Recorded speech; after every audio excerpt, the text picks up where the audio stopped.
السلام عليكم ورحمة الله وبركاته. معانا المكنة 6 سلندر فولفو 4 ستروك. هنفك الجير بوكس بتاعها اليوم وهنصلحه.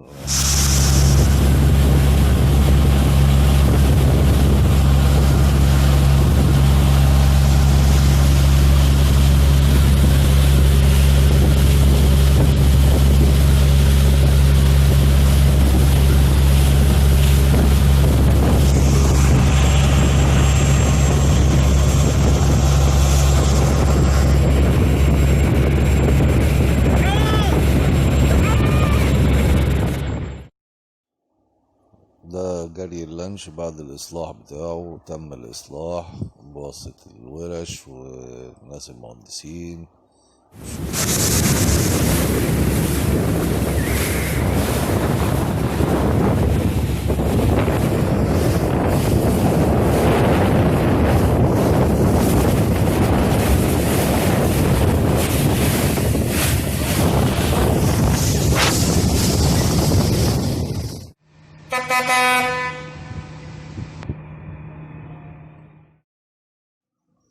وهنا كان بداية العمل على حل مشكلة الديربوكس.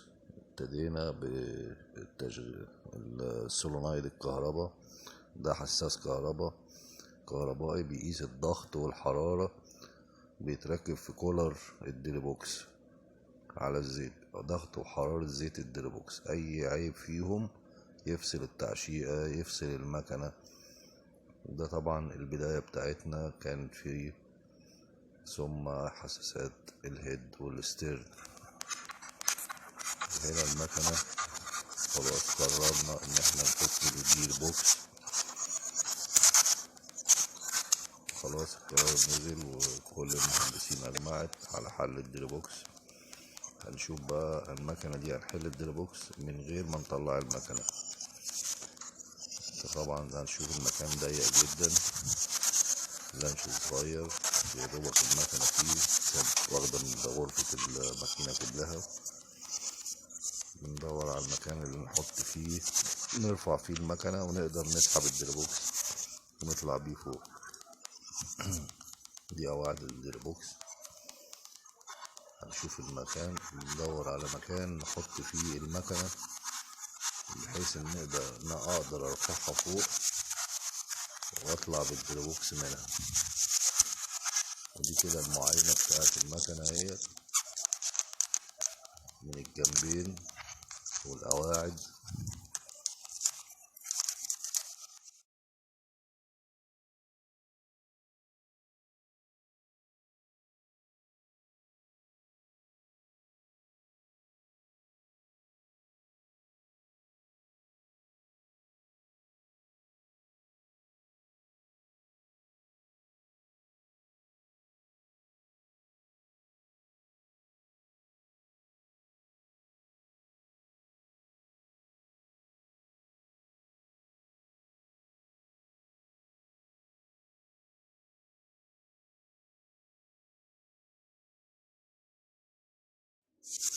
هنا هنشوف القاعدة ديت أو مكان القاعدة دي. هنرفع وهنحط هنا حامل للمكنة يشيلها من المنطقة دي.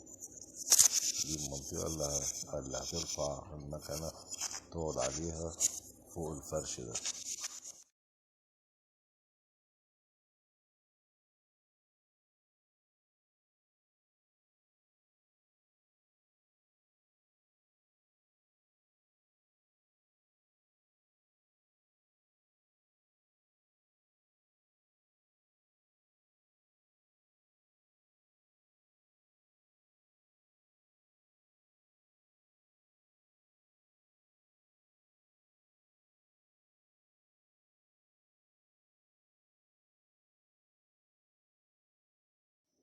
ده شكل غرفة المكنة كلها بالكامل.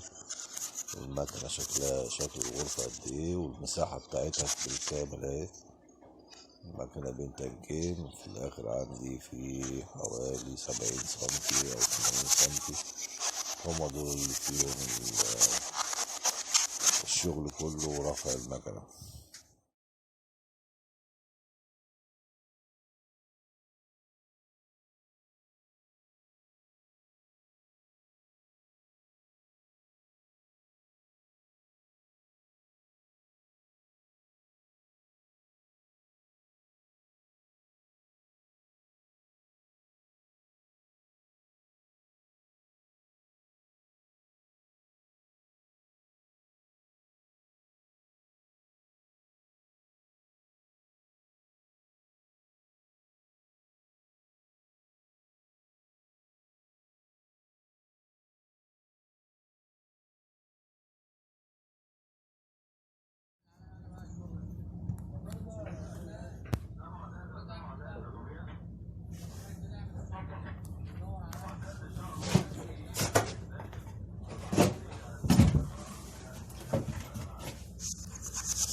بوكس اهوت زي ما انت شايف، والاتنين اللي واقفين عليهم قفيزان، عليهم مكان قفيز بيخش، دول اللي هما الحساس بتاع سكة الفتح والقفل، الهيد والستير، اللي هو الدفع للأمام الدفع للخلف، ده اللي بيفتح سكة الزيت بالتعشير.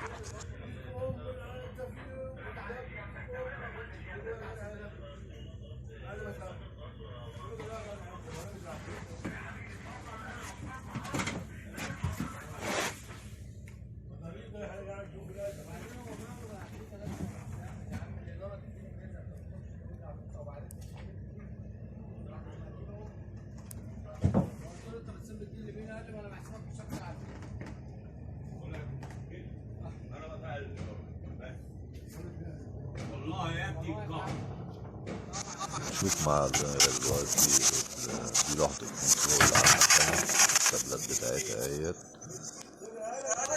زي ما احنا قلنا المكنة معقدة كهربائيا، كلها أسلاك كهرباء وكلها ماسكات بالكهرباء.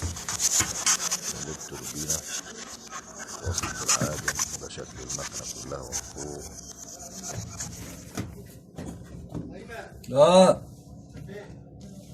تعالى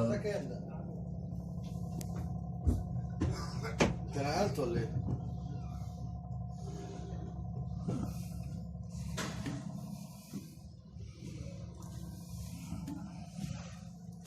اشوف اما اخلع ممكن اقعد المكنه ازاي؟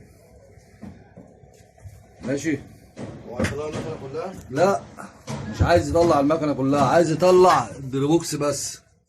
المكنه دي؟ اه. ليه عايز تطلع الدروبوكس؟ ايوه. طب هتحل الدروبوكس ازاي؟ ما انا بشوف بقى اقعدها ازاي. ده خدمه 4 ده ولا ايه؟ دروبوكس في حاجه؟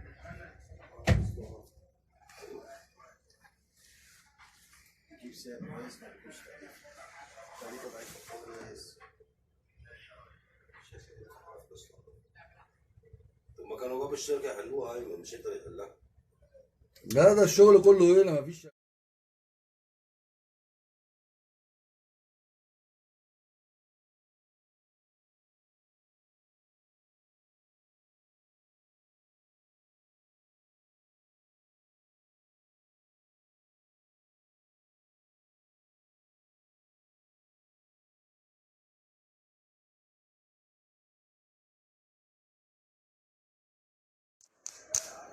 كده تمت المعاينة، وهنحمل المكنة من عند الفرغة اللي بين البلوك وبين الجير بوكس. هتقعد عليه تحت الكولر ده بالظبط، هتبقى موجود الحامل بتاع المكنة كلها، وهنسحب الجير بوكس للخلف وهنطلع بيه على فوق. كده يعتبر تمت المعاينة، وهيتم الحل والإصلاح بواسطة الورش الرئيسية والورش المساعدة، وهنشوف طريقة الحل دلوقتي.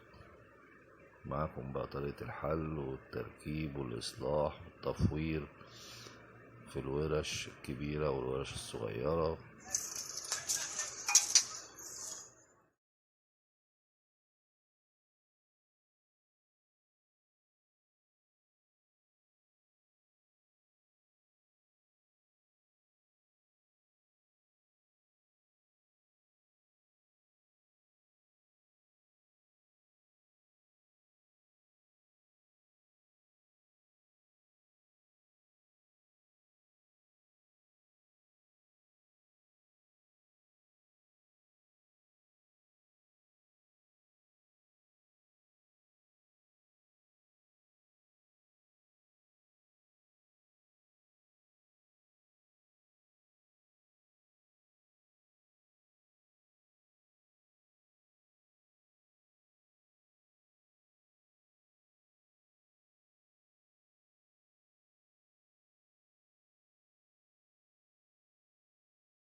ماشي يا باشا سلوم. ماشي يا سلم ماشي. تعالى كده.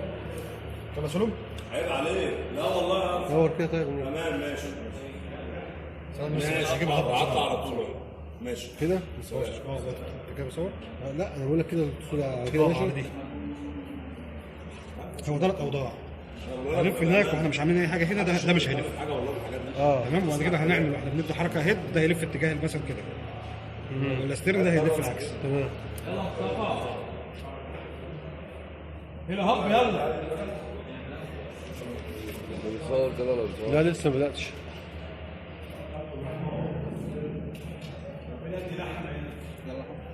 ابدا. بس لف على الوضع اللي هو البورد.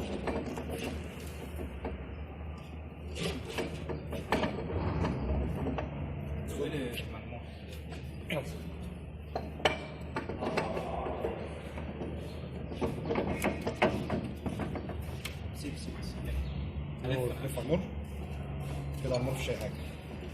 ثواني. تمام. لف معاك ايدك. لا انت كده مداوم. ماشي يلا. لف مره كده ومره كده. ارجع تاني. لف سنه عشان اجيب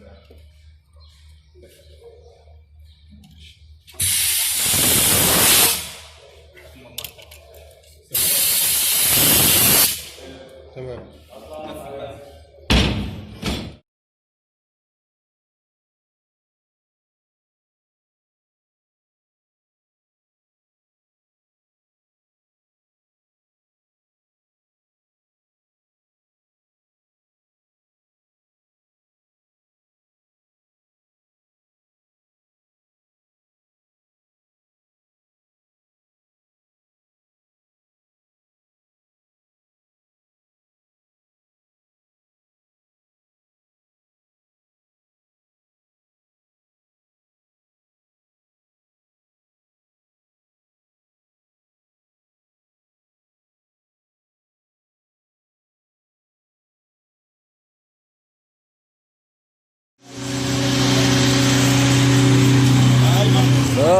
قلتوا عشان يحميكم من الشتاء. ما لازم ننزله.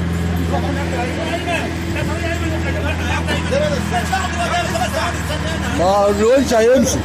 الونش ماشي. انا ماشي. طب انا بصورك والله هطلعك. ايوه ما تخافش، في باب تطلع منه. يلا ايمن يلا ايمن.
Thank you.